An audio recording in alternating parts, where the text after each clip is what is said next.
નમસ્કાર, હું Rinku Prajapati public India ન્યૂઝમાં આપનું સ્વાગત કરું છું। શરૂઆત કરીએ આજના સમાચારની। આણંદના વિજયાદશમીના દિવસે 55 ફૂટના ગદાધારી રાવણનું દહન કરાશે। આગ્રાના નિષ્ણાંત કારીગરોની ટીમે કામગીરી શરૂ કરી। ત્રેતાયુગમાં ભગવાન રામચંદ્રજીએ રાવણ પર વિજય મેળવ્યો તે દિવસે આસો સુદ દસમ હતી। ત્યારથી શ્રી રામચંદ્રજીના ભવ્ય વિજયના દિવસને વિજયાદશમી એટલે દશેરા તરીકે ઉજવવામાં આવે છે। આ દિવસે રાવણના પૂતળાનું દહન કરવાની પણ પરંપરા છે, જે અંતર્ગત આણંદમાં અરોરા પંજાબી સમાજ દ્વારા દર વર્ષે વિજયાદશમીના દિવસે રાવણ દહનનો કાર્યક્રમ રાખવામાં આવે છે। આ વર્ષે પણ અરોરા પંજાબી સમાજ દ્વારા પરંપરા મુજબ રાવણ દહન કરવામાં આવશે।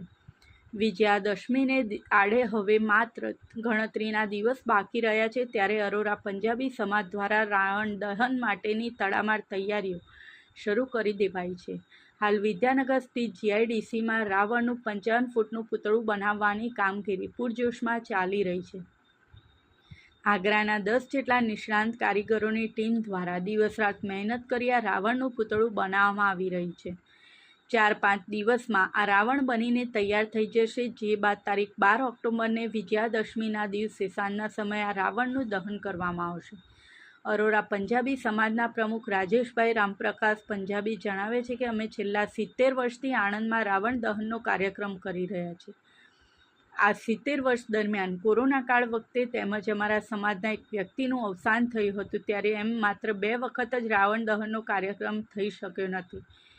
પંડિત જોગિંદર કુમાર હુકમચંદ શર્મા જણાવે છે કે હું આણંદ અરોરા પંજાબી સમાજનો ગૌર છું। અગાઉ મારા પિતા રાવણ દહન કરતા હતા, અત્યારે હું કરું છું। આ વર્ષે રાવણની હાઇટ 55 ફૂટ જેટલી રાખવામાં આવી છે। આ વખતે રાવણના જમણા હાથમાં ગદા અને ડાબા હાથમાં ઢાલ હશે। સમગ્ર ભારતમાં લગભગ બધા રાવણના હાથમાં તલવારને ઢાલ રાખવામાં આવે છે, પરંતુ આ વર્ષે અમે વિશેષ ગદાધારી રાવણ બનાવી રહ્યા છીએ।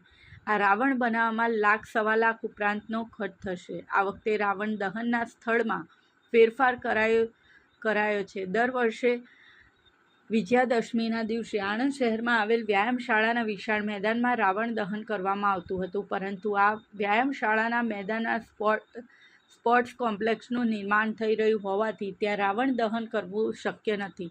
માટે આ વર્ષે રાવણ દહનનો કાર્યક્રમ આણંદ લાંભેલ રોડ પર આવેલ જય જલારામ ઇન્ટરનેશનલ સ્કૂલની સામે ખુલ્લી જગ્યામાં કરવામાં આવશે। આ સાથે આજના સમાચારને અહીં સમાપ્ત કરીએ છીએ।